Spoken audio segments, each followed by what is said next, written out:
Madhya Pradesh police Ramcharitmanas पढ़ेगी। कैसे पढ़ेगी और पढ़ने वाली है नहीं, इस पर सवाल है। गले में थोड़ा खराश है, इसलिए चाय पीना पड़ेगा, गले को थोड़ा सेकना पड़ेगा। तो मध्य प्रदेश पुलिस धर्म और अध्यात्म की तरफ बढ़ चली है, और ऐसा इसलिए कह रहा हूं क्योंकि मध्य प्रदेश पुलिस के एडीजी ट्रेनिंग राजा बाबू सिंह का दिया एक सुझाव सुर्खियों में। अब राजा बाबू एडीजी हैं, आरक्षकों को जो भी सुझाव देंगे, भले ही वो अनिवार्य आदेश ना हो, लेकिन आरक्षक उसे मानेंगे। बस एडीजी राजा बाबू का ऐसा ही एक सुझाव सुर्खियों में है और राजनीति भी शुरू हो गई है। सब कुछ विस्तार से बता देता हूं, खबर क्या है दिखा देता हूं। दरअसल मध्य प्रदेश पुलिस ने नए भर्ती हुए 4000 पुलिस आरक्षकों को ट्रेनिंग 23 जुलाई से शुरू कर दी है। यानी पुलिस आरक्षकों की ट्रेनिंग 23 जुलाई से शुरू हो गई है। ट्रेनिंग के पहले दिन ही मध्य प्रदेश पुलिस के एडीजी ट्रेनिंग राजा बाबू सिंह ने सभी ट्रेनिंग आरक्षकों से वीडियो कॉन्फ्रेंसिंग के जरिए बात की, और इसी वीडियो कॉन्फ्रेंसिंग में राजा बाबू सिंह ने आरक्षकों को कहा है कि सभी आरक्षकों को भगवान राम से प्रेरणा लेनी चाहिए और रात में सोने से पहले रामचरितमानस का पाठ भी करना चाहिए। अब एडीजी ने इसके लिए कोई लिखित आदेश तो दिया नहीं है, लेकिन ट्रेनी आरक्षकों के लिए एडीजी का कोई भी सुझाव देना ही बड़ी बात है। अब एडीजी साहब के इस निर्देश पर पुलिस की ट्रेनिंग लेने आए नए पुलिस आरक्षक क्या सोचते हैं और रामचरितमानस का पाठ शुरू हुआ भी या नहीं, बस यही जानने और देखने के लिए विस्तार न्यूज के सहयोगी विवेक राणा राजधानी भोपाल के पुलिस ट्रेनिंग सेंटर पहुंच गए और ट्रेनी आरक्षकों से बात की। ट्रेनी आरक्षकों का कहना था इस सुझाव से कोई समस्या नहीं। अरे कहाँ से बोल देंगे समस्या, अभी ट्रेनिंग कर रहे हैं। और एडीजी साहब बोले हैं, वो तो कुछ हो बोल देंगे तो कह देंगे बहुत बढ़िया। इस सुझाव से कोई समस्या नहीं है और उन्होंने रामचरितमानस का पाठ भी शुरू कर दिया है। अब बात थी उन आरक्षकों की जो हिंदू धर्म के अलावा और किसी अन्य धर्म के हैं। विस्तार न्यूज ने ऐसे आरक्षकों से भी बात की है जो हिंदू धर्म के अलावा और किसी धर्म से आते हैं, लेकिन उन आरक्षकों का भी यही कहना था कि प्रेरणा जहां से भी मिले ले लेनी चाहिए। अच्छी सोचिए क्या कह रहे हैं भोपाल के ट्रेनिंग आरक्षक, सुनिए फिर आगे की बात करें।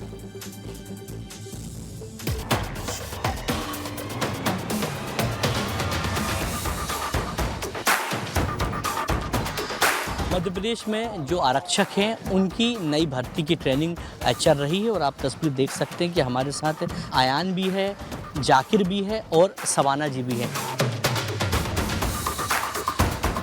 कोई भी वो धर्म उसमें अच्छी बातें लिखी होती हैं और धर्म कोई मायने नहीं रखता, क्योंकि पुलिस का अपना एक धर्म होता है, सिर्फ देश सेवा, देश की रक्षा, उसके लिए कभी पीछे नहीं हटना। उन्होंने जो भी बताया उससे हमें एक मोटिवेशन ही मिला।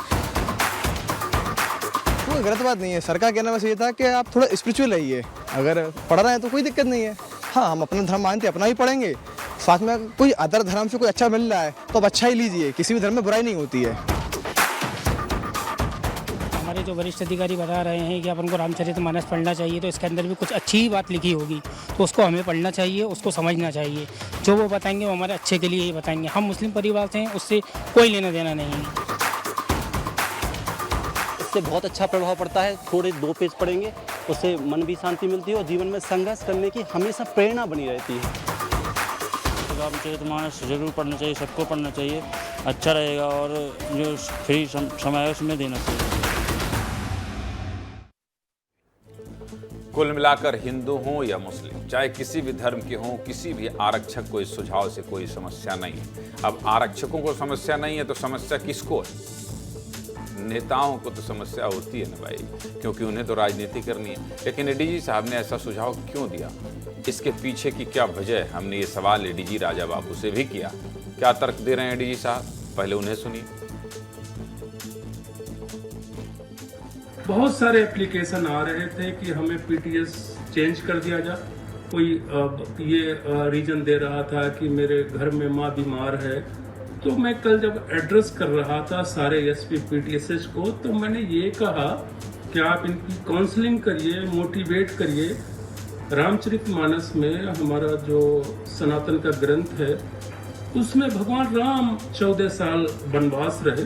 भगवान राम, हमारे जो मर्यादा पुरुषोत्तम राम 14 साल वन में रह सकते थे, तो स्टेट के अंदर आप 9 महीने एक ट्रेनिंग सेंटर में नहीं रह सकते। और हमने कहा रामचरितमानस को आप पढ़िए और उससे प्रेरणा लीजिए।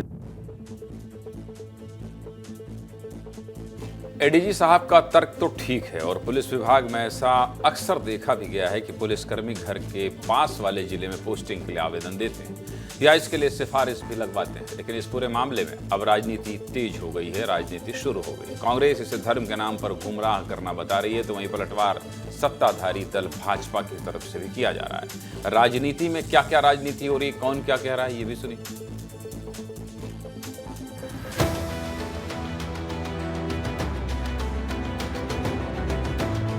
एडीजी ने एक स्वाभाविक पत्र या आदेश जारी किया है, वो बधाई के पत्र। रामचरितमानस जब ध्यान में आएगा, चरित्र में आएगा, पाठन पठन में आएगा, तो व्यक्ति का कल्याण भी होगा और दूसरों के कल्याण के लिए व्यक्ति दृढ़ता के साथ कार्य भी कर सकता है। देखिए, एडीजी साहब ने जिस तरीके से कहा है, मैं समझता हूँ उचित है, वो कोई उसमें गलत बात नहीं है, लेकिन ये उनको नहीं कहना चाहिए था।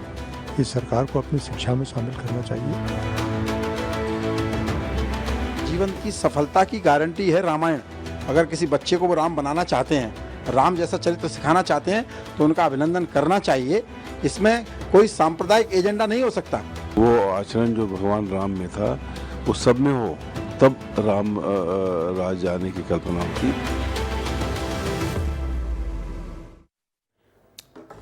एडीजी साहब को सुन लिया आपने, ट्रेनी आरक्षकों को सुन लिया, नेतागिरी भी सुन ली। सीधे मुद्दे की बात क्या है? सीधे मुद्दे की बात यही है, एडीजी साहब ने केवल सुझाव दिया है, ना कि किसी भी आरक्षक को रामचरितमानस का पाठ करने के लिए बाध्य किया है, न कोई लिखित आदेश है। इसलिए आपकी इच्छा है तो पढ़िए, नहीं इच्छा है तो मत पढ़िए। ठीक है।